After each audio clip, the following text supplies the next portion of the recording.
প্রতিবার জানি না কি অদ্ভুত ভাবে আমাদের কাজের টাইমে যখন বৃষ্টি পড়ে তখন খুব হালকা টিপ টিপ টিপ টিপ করে বৃষ্টি পড়ে, যেটা গায়ে লাগে না মোটেই।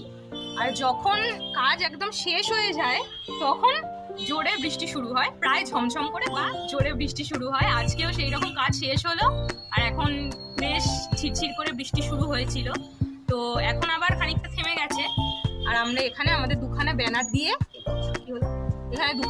দিয়ে আবার খুব সুন্দর করে আমাদের পুরো কাজটাকে ঢেকে দিয়েছি। আজকে যে কাজটা হলো আর কি, কারণ যেহেতু সিলিকন আঠা দিয়ে কাজ হয়েছে ওই জন্য আজকে 2-3 ঘন্টা মিনিমাম একদমই লাগানো যাবে না জল, সেই জন্য এইভাবে আমরা ঢেকে দিয়েছি ব্যানার দিয়ে।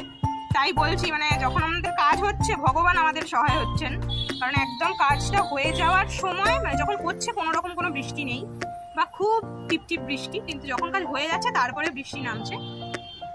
এখনো সেভাবেই আকাশ একদম ঘন কালো মেঘ, ঝমঝম করে বৃষ্টি নামবে কিছুক্ষণ পর। এই কিছুক্ষণ আগে খানিকটা বৃষ্টি হয়েও গেল, দেখো মাঝামাঝি পুরো ভেজা, বেশ ভালোই জোরে বৃষ্টিটা নেমেছিল, তখন আমরা এটা ঢাকা দিয়ে দিয়েছি। যাই হোক, এটা আছে আমাদের আরো একটা বহু প্রতীক্ষিত কাজ কমপ্লিট হলো।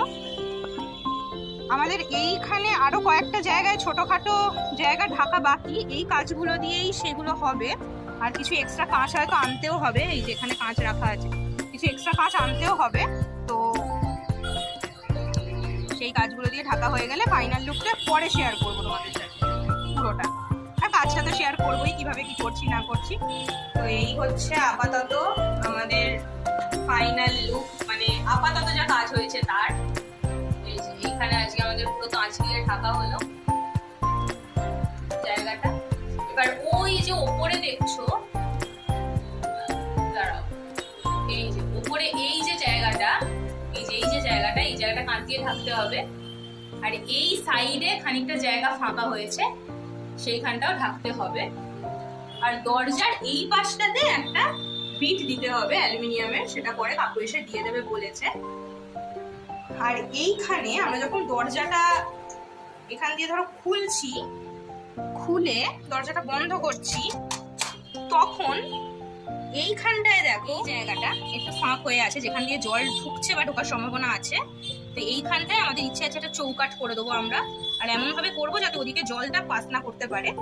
আর এইখানটা এই যে ফাঁকা জায়গাটা, এখানে তো কিছু করা হয়নি, এইখানে ইট দিয়ে আবার গাঁথনি করে দেবো যাতে এখানে একদম পার্মানেন্ট একটা দেয়াল মতো হয়ে যায়। তো আপাতত আমাদের এটাই ইচ্ছে আছে।